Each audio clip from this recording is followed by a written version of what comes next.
Hi everyone, and welcome back. We are just getting back from a quick break, and we're going to be looking at running the CNCF project Falco for runtime security in AWS Fargate in ECS using Ptrace, which is a new Linux capability that was recently added to Fargate. And we're going to be talking about how the Falco open source community was able to write some technology built around Ptrace to enable runtime security on workloads running in Fargate.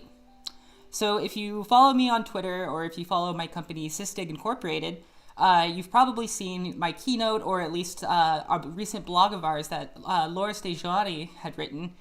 He's our founder and our CTO.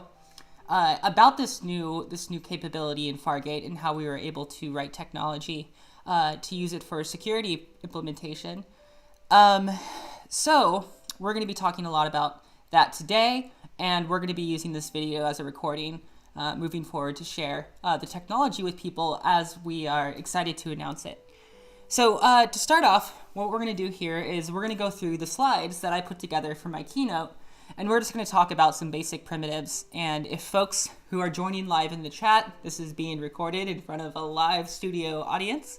If folks are joining live, feel free to ask questions. I feel like these demonstrations are a lot more useful if there is something I can answer, or if there's a question you have, or if there's something you're confused about, or if there's something you would like to share with folks.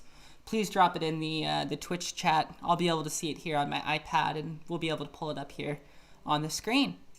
So without further ado, let's take a look at my slides from the keynote. So the name of this is Serverless Runtime Security with Falco and Fargate. So I'm your host. My name's Chris Nova. I'm Chief OSS Advocate at Sysdig.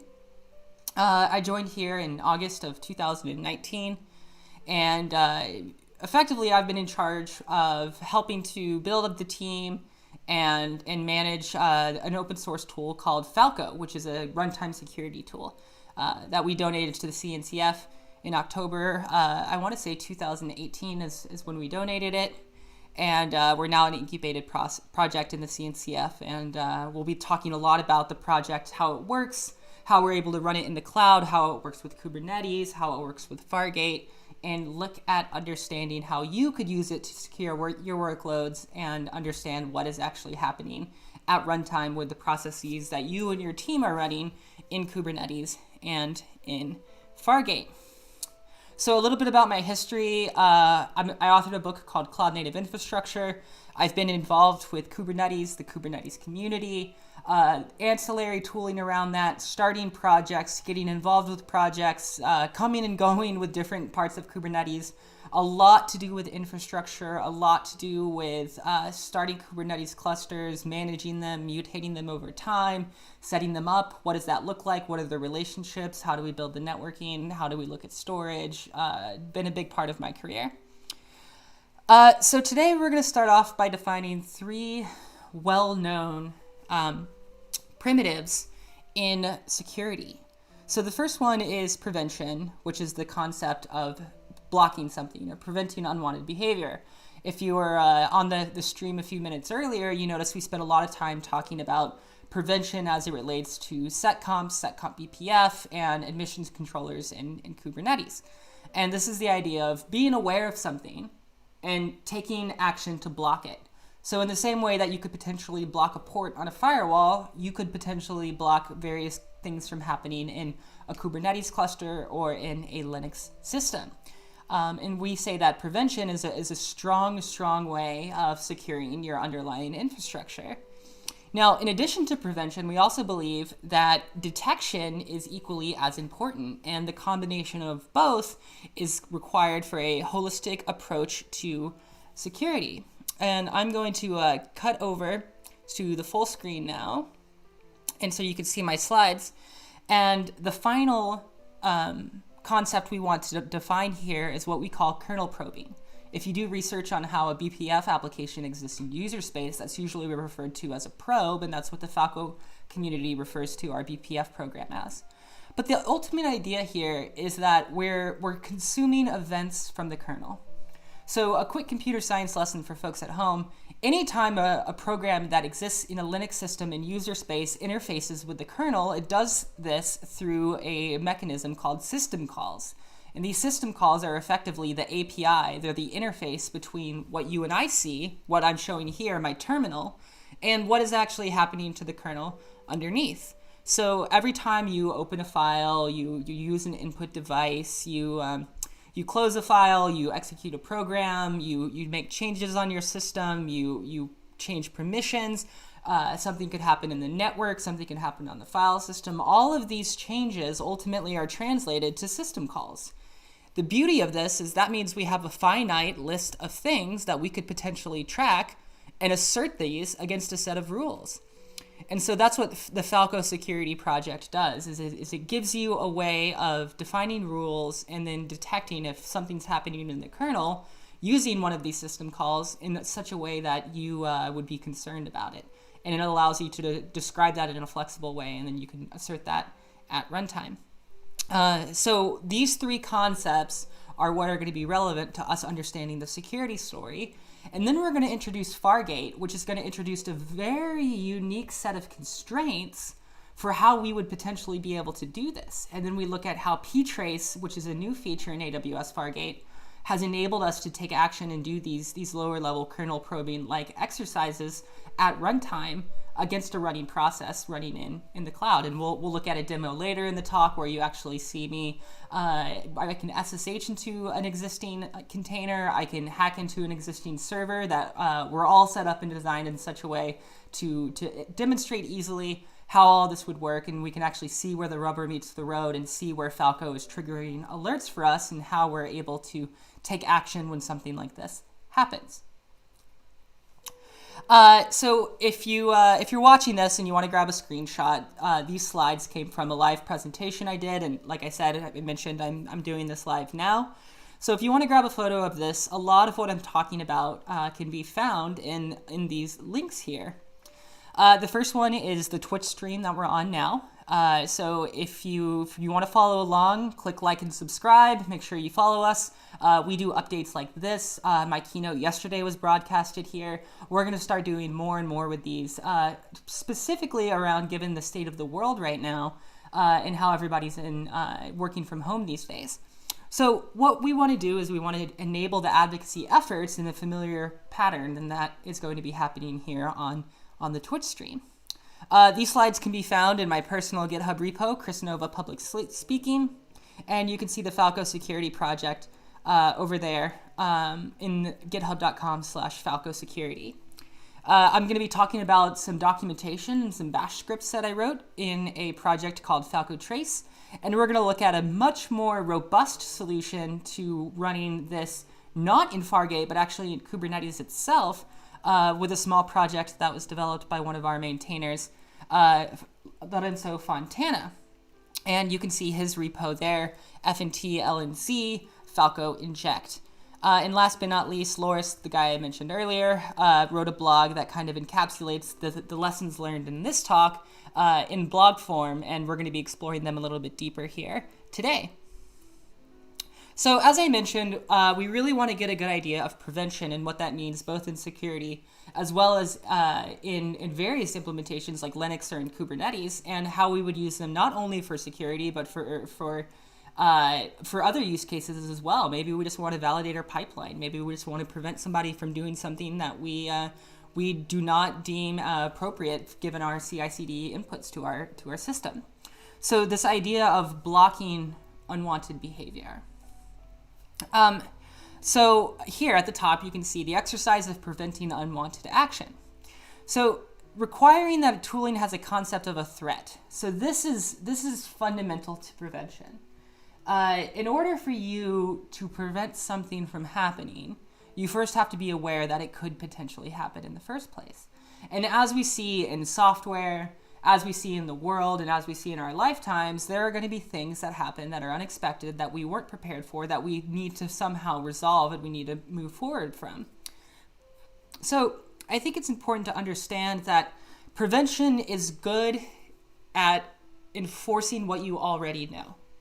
And in the case of Kubernetes, in the case of Falco security, and in the case of Linux, that requires you to take a deep, long look at how those tools are working behind the scenes such that you can understand what you would want to prevent users from doing internally.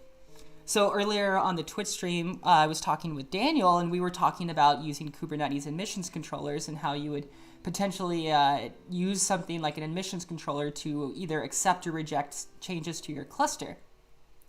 But again, we have to be aware of what changes we would like to restrict in the first place. So the exercise now becomes first understanding the system and then understanding the enforcement mechanism. But you have to start with understanding the system first. Furthermore, from a security point of view, prevention is most effective when it runs at another layer.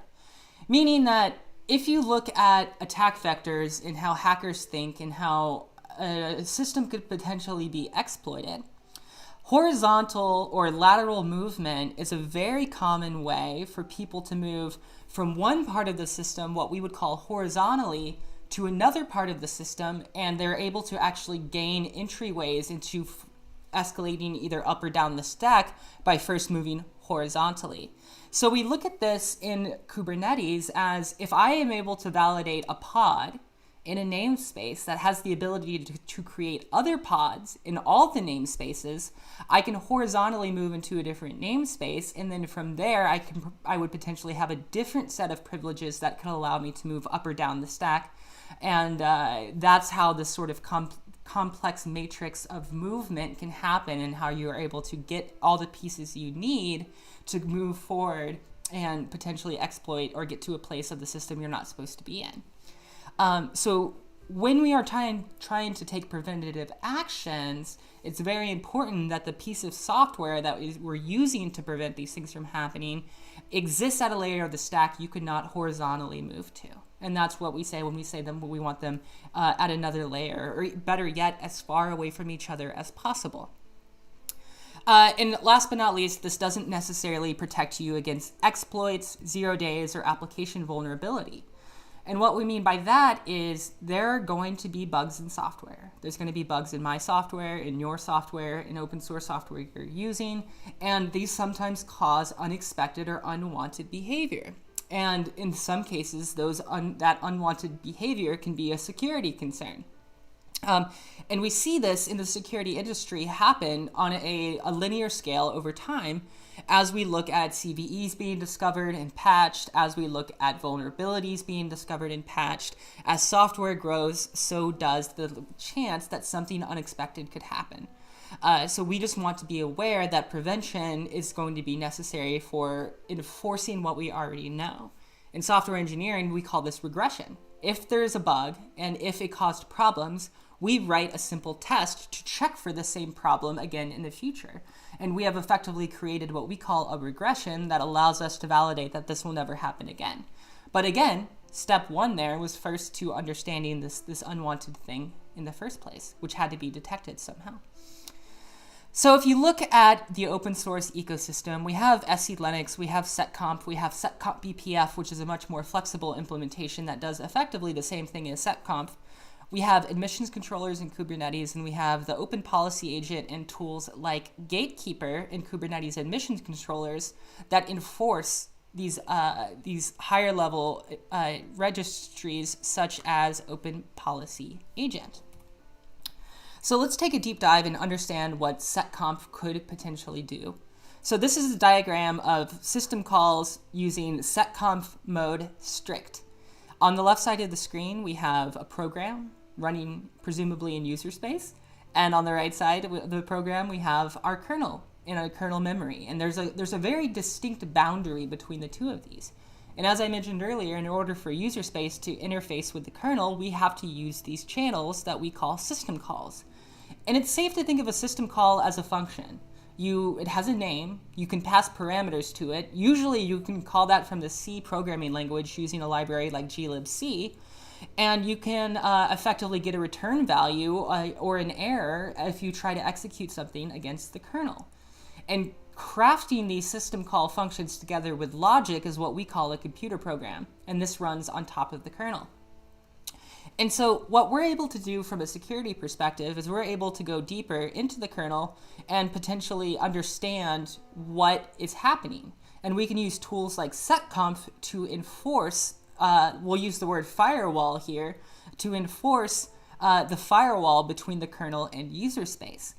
So if you enable setconf in mode strict, you're limited to 4 very, very uninvasive commands. You can exit. That's fine. We'll allow you to exit all day. That's actually good for us. That's better for us from a security perspective.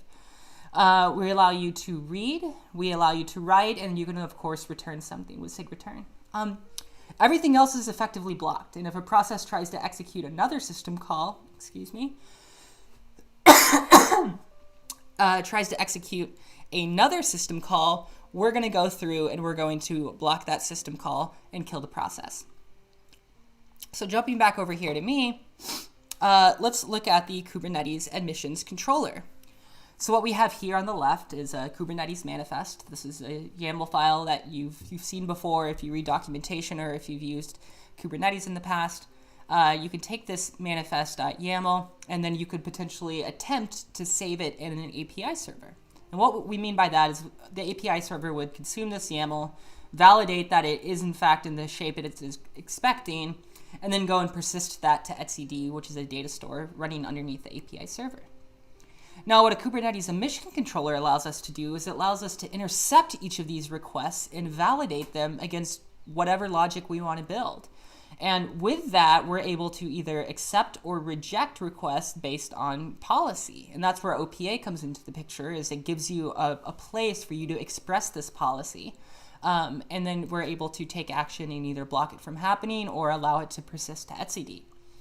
And once something persists to etcd, the rest of Kubernetes is continually reading from that. If you look at how etcd works with the underlying Go libraries that most of the Kubernetes components are using, they do what is referred to as a watch, meaning there's a pre-connected socket between the data store and what you're running underneath. And when something changes, almost instantly, the listening socket can respond to that change and take action.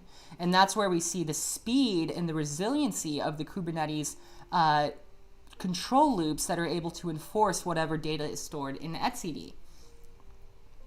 Okay, so let's talk about detection. So we know that we can block people from doing things in the kernel. We know that we can block applications and folks and organizations from doing things in Kubernetes.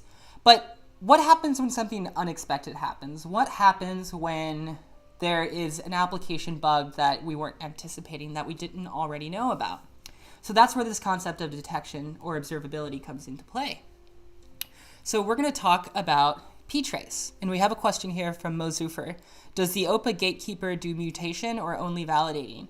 I believe it only does validating. I haven't actually looked into that, but I would say in general, the consensus in Kubernetes is to do one thing and do it well. So for it to do any sort of mutating would kind of violate that principle. I think if anything, it would return an error, a meaningful error, and then expect that whatever is calling that request to fail. So that would be my expected behavior, but I'm curious if that's not the case, and I think we should look into that if we want to find out what happens. But according to my knowledge, it's just a validation, and you can effectively, if you want to use the Go library, you can write whatever logic you want and build out your admissions controller that way. Notice it's called an admissions controller and not an admissions mutation controller. So good question. So with Ptrace, what we have here is, I'm going to read the first few lines of the man page. The Ptrace system call provides a means by which one process, the tracer, may observe and control the execution of another process, the tracee. So I'm going to stop there, and let's just read a very important part of this. May observe and control the execution of another process. So this is what Ptrace does. As the instruction pointer iterates through a process, we can stop it, we can break into it, and we're able to get information about what's happening in the kernel. If you've ever used a software debugger before and you've iterated through a for loop, and it stops every iteration until you tell it to go to the next iteration, and you can see what's in memory with every iteration. That's going to be using that stop mechanism in Ptrace that we're talking about here. But Ptrace doesn't have to stop. In the case of how we're implementing it, we're just using it to consume setcomp BPF information about what's being executed at runtime in the kernel. So here's how Ptrace works if you want to implement it, and we'll use an example here called Strace or strace that talks about how we use Ptrace. So here we have a user space application. Let's call it strace for today, and that is built on top of the Ptrace libraries, and that then runs in user space, and we're able to effectively drill into the kernel and get information about what's being executed against the kernel, and we're able to interface with that data in user space so that we can see it, we can interact with it, we can build complex logic on top of it.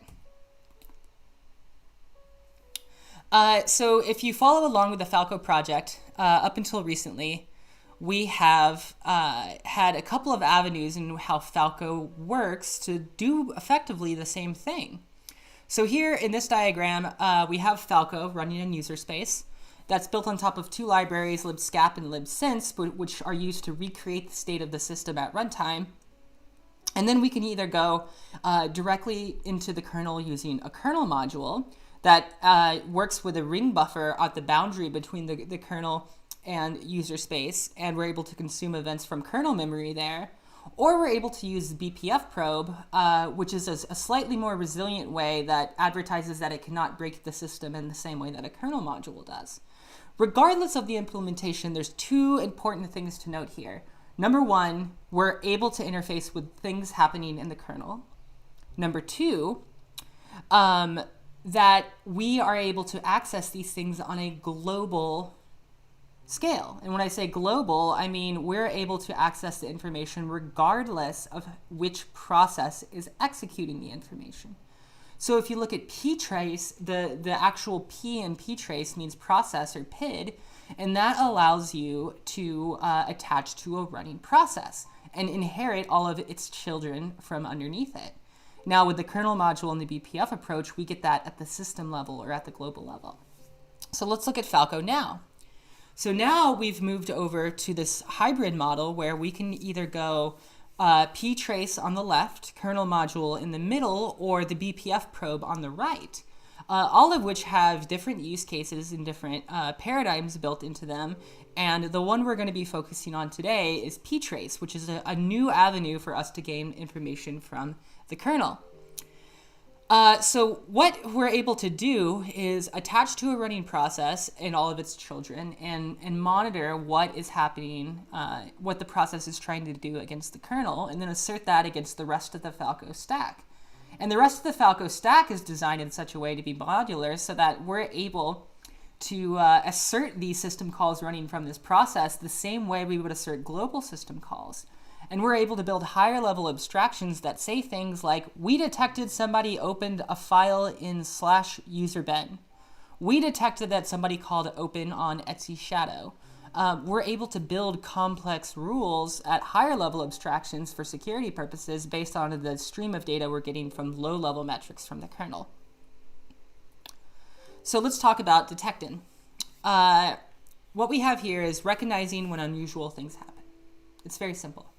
If every morning I wake up and I go out front and I see the same thing every day, and then all of a sudden one day I go out front and it looks different, I'm going to detect that. And I might pause and stop and say, I wonder what has changed. And that's effectively what we're doing with Falco, and what Falco enables an organization to do is by monitoring the application and the stack in its most fundamental layer, the kernel, we're able to detect exactly what these applications do and how they do them. And if all of a sudden something unusual starts happening, we're able to take action and assert against that. So some examples of detection tooling, Wireshark, Loris's pre-project before starting the company Sysdig and before donating Falco to the CNCF, Falco itself, the Sysdig CLI tool, strace. These are all ways, Ptrace, dtrace, these are all ways for users to gain information about what's happening at the system. Now, a lot of use cases for these are for debugging, but in the case of Falco, we're using this system level introspection for security purposes and security alerting. So we're able to not just see what's going on, but we're able to write rules against it and use those rules at runtime to detect when things happen. So let's look at how the Falco engine works today. So on the left side, we have the various input mechanisms into Falco, and on the right side, we have Falco taking action and calling various output mechanisms. So on the left, we have system call events. We have the container context. So this is going to be the cryo socket, the Docker socket, information about what's happening at the container runtime level.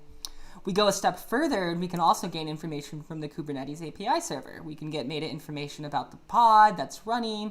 We can get information at the container level about the container running inside the pod, and we can get information from the system level about the system calls being executed from the container running in the pod.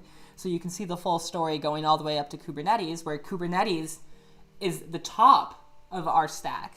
And not the bottom as it is for many other people. So we're very much approaching this from the kernel up and not from our application down.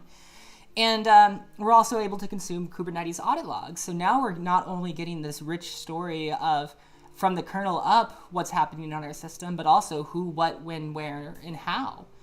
And then we assert that against rules. Again, these are things like somebody opened a file, somebody created a new socket or tried to connect to a known IP address. And if one of those rules are violated, you can configure Falco to do something. You can configure Falco to use a gRPC endpoint that has various SDKs. There's one in Go, there's one in Rust, there's one in Python. You can have Falco execute a request against a webhook, which is useful for plugging Falco into other things such as Prometheus or other data pipelines. Or you can just simply go to standard out and have your logging infrastructure pick up these alerts in your logs and use your logging infrastructure to take action as you would with if anything appeared in any of your logs. So Falco is very flexible in this way. So let's talk about security via detection. Like I mentioned earlier, sometimes unexpected things happen.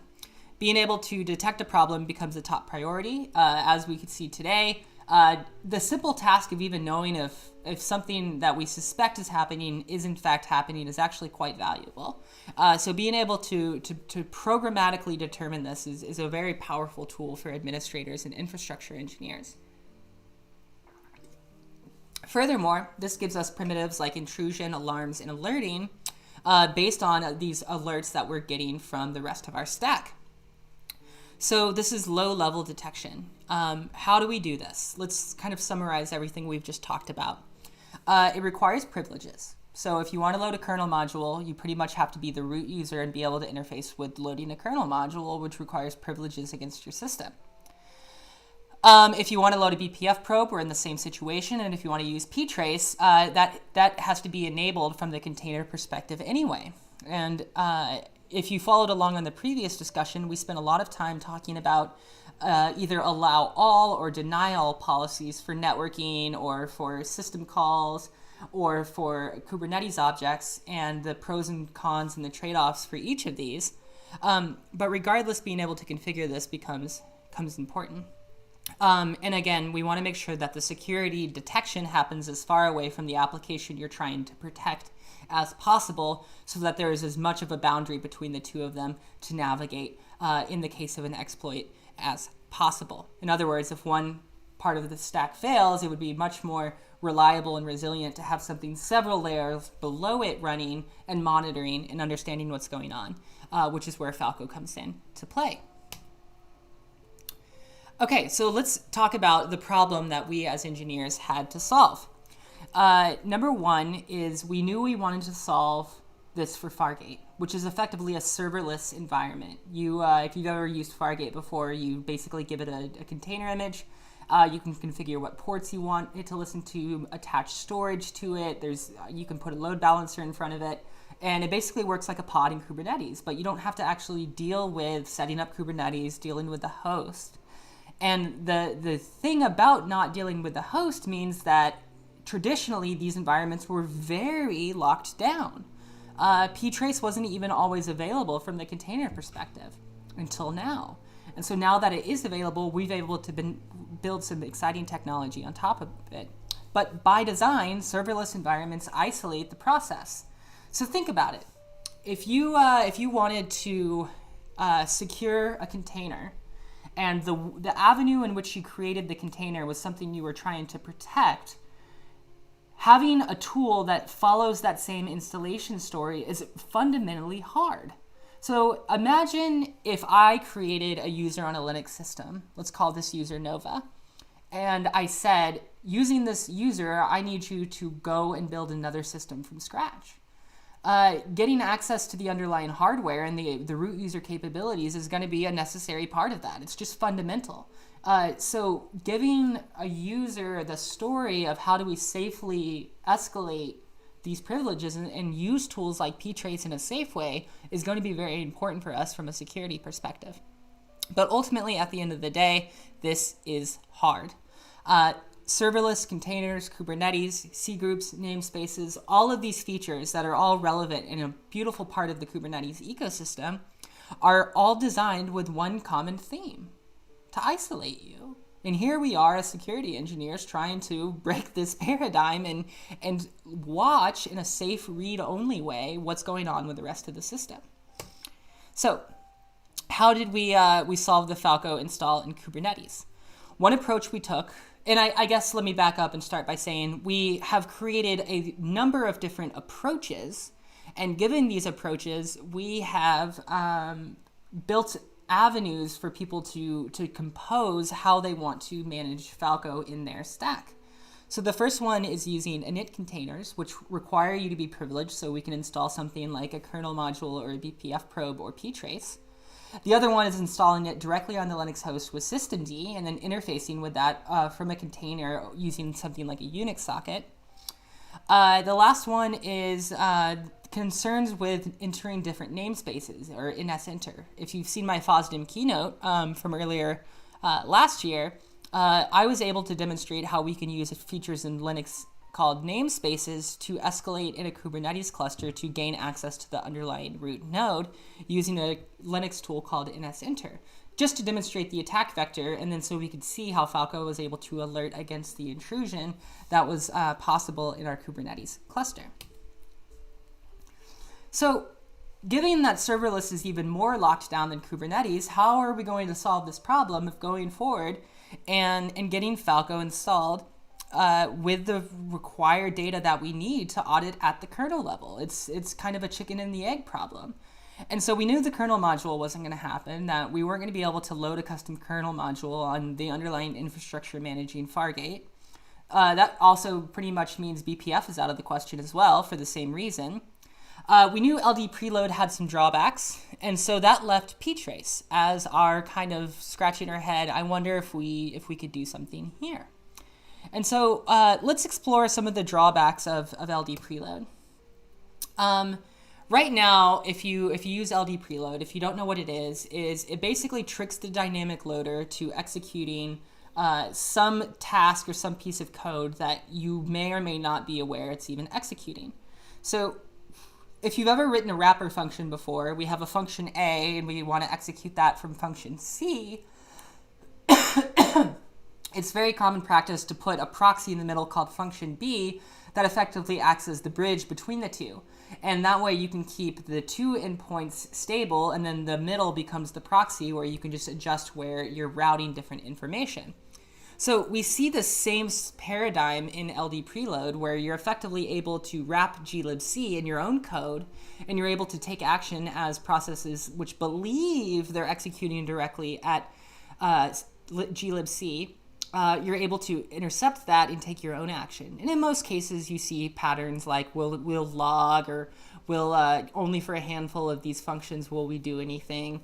But it all happens using dynamic loading, and these cannot be statically linked. So right away, if you know anything about Go, it's a statically linked programming language that does not use glibc. So there's not really a concept of LD preload in Go. So right there, us as Kubernetes engineers, telling ourselves that we would potentially be able to secure everything but Go was also not a viable option for us either, as we were looking at implementing this in Fargate. So enter Ptrace, the unsung hero of Falco, and how we were able to get this working on Fargate. So basically, if you look at how Ptrace is implemented, you're able to use Ptrace, but it comes in the form of a handy command line utility. And the foundation of Ptrace itself is Ptrace, and Ptrace just wraps it up and gives it a main function, and you can pass some arguments to it to change its behavior. And that's how we're able to use Ptrace from user space. We have another question in the chat. Does Falco intercept kernel module interactions? It doesn't necessarily intercept kernel module interactions as much as we use trace points in the kernel to observe what is actually happening in the kernel memory at runtime. If you look at Ptrace, it can be attached to PID1, and if you look at how PID namespaces work in Linux, they inherit the properties of the parent or whatever has called clone to either create or unshare a PID or any of the other namespaces from that child process. So if you wanted more of a global approach like we see with kernel modules in the BPF probe, PID1 is a good place to start. And now that Fargate now supports Ptrace, we're able to actually go in and do this. And we have some working examples that we want to share with you today. So let's look at what we have here in AWS. So I'm going to cut over to a full screen. And I'm going to show here I have a Fargate cluster set up. And if you look here, I have Falco Trace, I have vulnerable server, and I have SSH. Now, these containers are designed to demonstrate vulnerabilities. These are intentionally set up in such a way to be vulnerable so that we can demonstrate how the underlying security tools works. So bear in mind that what you see here is not necessarily a prescription of the best way to run a container, but the best way to deal with a poorly crafted container in the first place. And that is the reality, whether we like it or not, of large organizations who are managing many containers coming from many different sources of truth. And so in this example, we'll be using these containers as a way to demonstrate what Falco can do.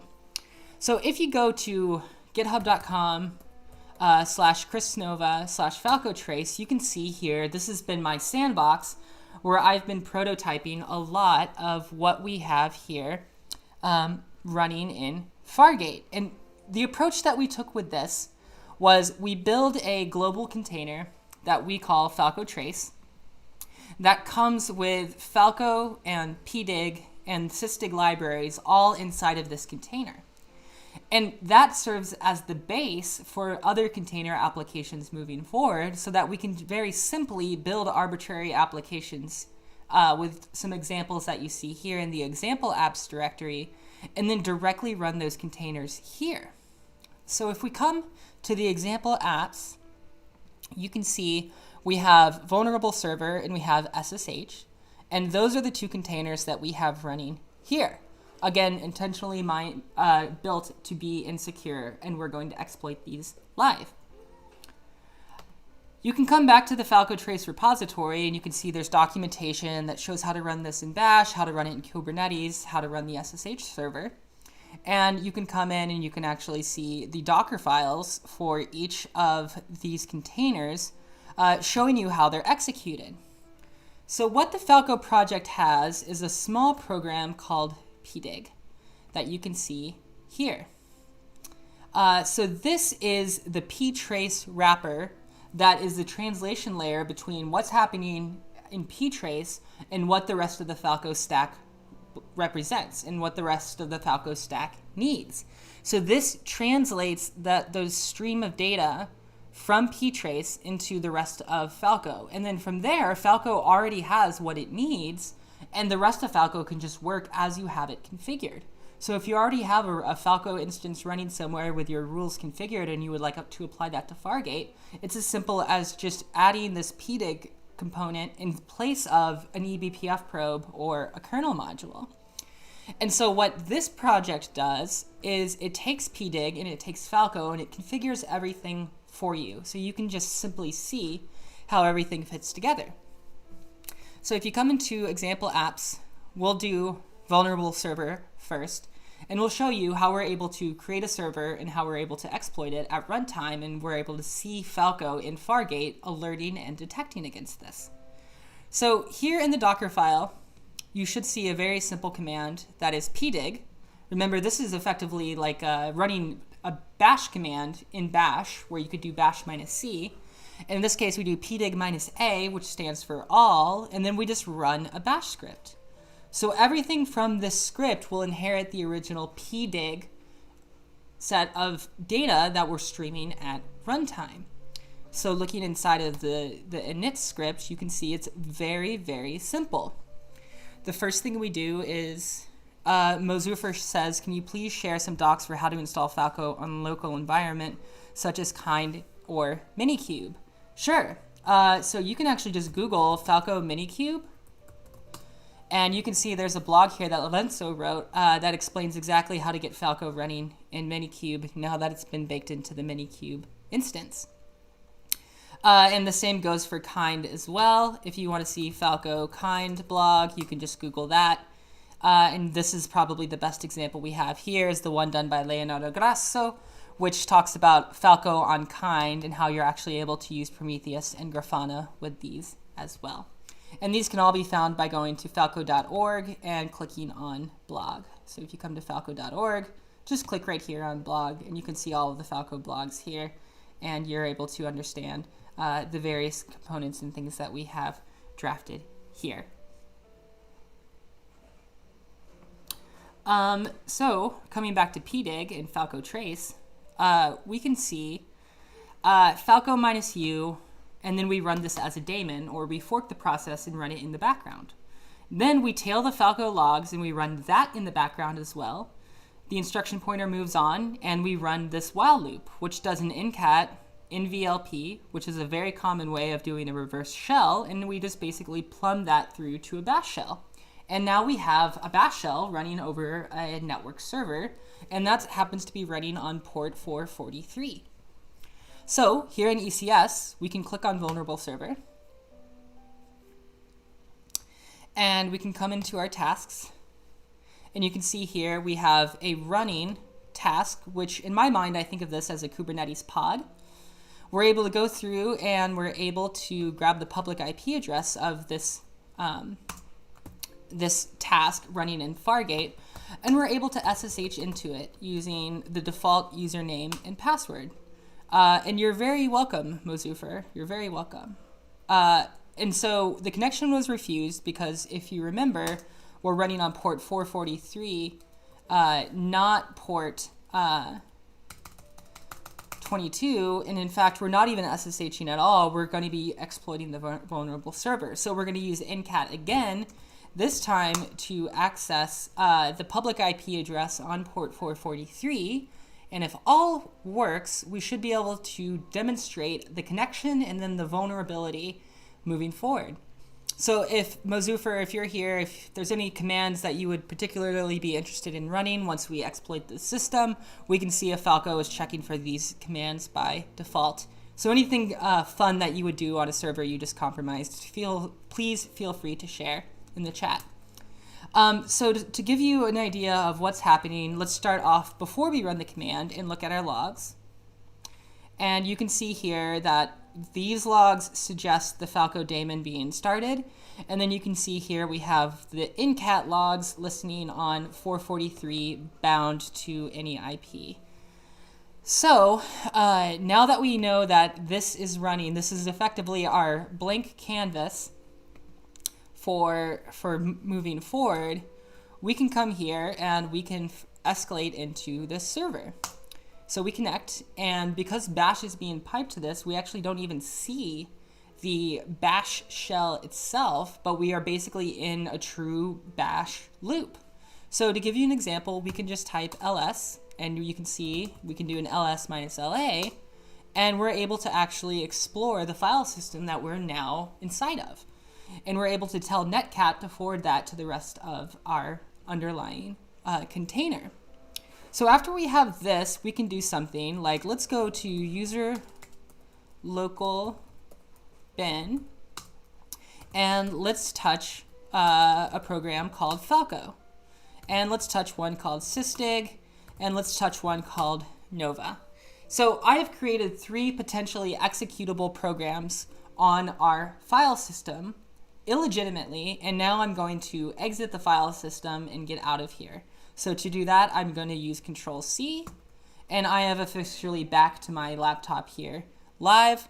And so now let's cut over to AWS and refresh our page and see what Falco had to say about it in the CloudWatch logs, which is here. You can see my public IP address connecting. You can see error, a file below a monitored directory open for writing, user root, command touch, file equals Falco user local bin. And you can see we have the 3 files I created in order. We have Falco, we have Sysdig, and we have Nova. And then you can see again, we exited out of the server and the server restarted itself, and we could potentially exploit it again if we wanted to. And in this case, we will go to Etsy, and we will list here, and we will touch an example here and exit out again.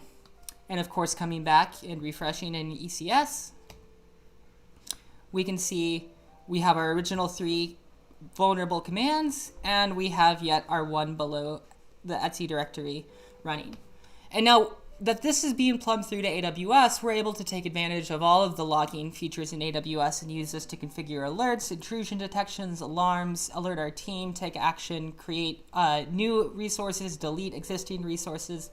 We have the rest of AWS at our fingertips to build out a pipeline around this. So this is very powerful and very, very easy to use. Now, if we look at the other examples, you can see that we have here in GitHub, you can see there's the vulnerable server, which we just demonstrated, but we also have SSH, where you were able to SSH into an existing workload. And if you look at the Docker file, it does the exact same thing, except in this case, it just installs the OpenSSH server on top of the base container image, Falco Trace.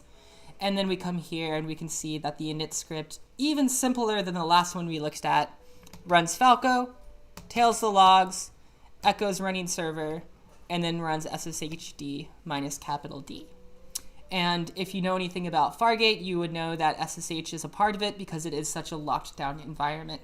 So if you wanted to exec into a container, you're going to be using SSH in Fargate. And if we wanted to see that example, we could come here. We could find the SSH task here, grab its public IP address here, go back to our terminal, SSH root at this, yes, and let's enter our password. Again, we know we're SSHing in as root. We have that configured intentionally, and we're doing this to demonstrate a vulnerable container and how Falco would be able to alert against it. Mozufer says, what about Falco rules you mentioned in the slide, but you didn't highlight them in your demo? Yeah, I can show more of the Falco rules in a moment. The reason I skipped over the Falco rules here is because there's plenty of other resources and demos of mine online talking about the Falco rules and how to interface with them and how they work, but I'm happy to show them to you now here as well. Excuse me. So anyway, now that we're here, we can go to user Ben again. And we can touch 1, we can touch 2, and we can touch 3. Come in here, refresh our page, go to our logs, and you can see here, running the SSH server, we're already getting alerts about connecting standard out to standard in over the network, and we're able to detect that a new executable was created in user Ben. So to answer your question, Mozufer, if you come to the GitHub repository here, if you look at how we're building Falco, there's this Etsy Falco directory here, and this contains the Falco default set of rules, which you can find here in the Falco security org in Falco. And you can come to the rules directory, and you can see these are the default rules that we suggest that you install and give you examples to work from to start writing your own rules. So here in the Falco rules.yaml, you can see we have an easy-to-use configuration language based on Lua that talks about all the different rules, and it composes together in a modular way all of the different components that we as security engineers could potentially care about. So this is the main configuration for rules, and Falco interprets these rules at runtime, and if one of these rules are violated, that's where we see Falco taking action. In the case of this example, Falco is simply logging to standard out. So moving forward, looking at the rules, we define a lot of macros, which are effectively like small functions or conditions, sets of conditions, and we have lists, which are just a set of items that you can use as a single item against a condition or a macro. And so here we have allowed SSH hosts, and you can see here we have the macro inbound connection and SSH port and not allowed SSH hosts. And then here you can define the output for one of these rules being violated moving forward. So this is the main syntax that you as an administrator would use to configure all of your different rules and security policy in Falco. I hope that answers your question. So anyway, that's effectively the demo. We can see here how Falco was able to secure an alert in AWS Fargate, and we wanted to make sure that folks understood that it's able to attach to a process at runtime. So in this example, we actually bake pdig into the container itself so that all of our workloads are started with pdig. But in other examples, we might actually want to walk up to a running container that's already running and attach to it and begin doing diagnostics on it at that point. If you're lucky enough to have a live exploited container image running with a process running inside of it, it might be very wise for you to actually start tracing that process and understanding what it's doing and how it's doing it. Mozufer says, in case of a malicious action from a particular container, does Falco raise alert so the SRE can do the needful to overcome the attack? So yeah, if you go to the Falco project, you can see there's a lot of examples and integrations. Probably the most exciting ones are, let's go here to the Falco security org. We have a project called Falco Sidekick that was donated by a gentleman named Thomas, and very kind of him to donate his work to the Falco community. And you can see that here under Falco Security, Falco Sidekick, and you can see all the different ways this is able to connect Falco to different alerting mechanisms on your stack. And because Falco is modular, we have a Go SDK, a Rust SDK. You're able to build out your own custom logic if needed as well. So this is Falco, and this is how Falco works. And this is, oh, I wasn't even on my screen here. This is Falco. This is how Falco works. These are the outputs from Falco Sidekick if you're interested in seeing them. And you're able to build out on top of these or build out in addition to these as well. Mozufer says, I'm going to install it today after the TGIK session. Which brings me to the last little bit here. TGIK from our friends over at VMware is starting in 10 minutes. You can go join live at tgik.io/live and go follow along if you're into Kubernetes and would like to see more from the Kubernetes folks. So thanks for joining. I am your host, Chris Nova, and thanks for your time. See everyone next week.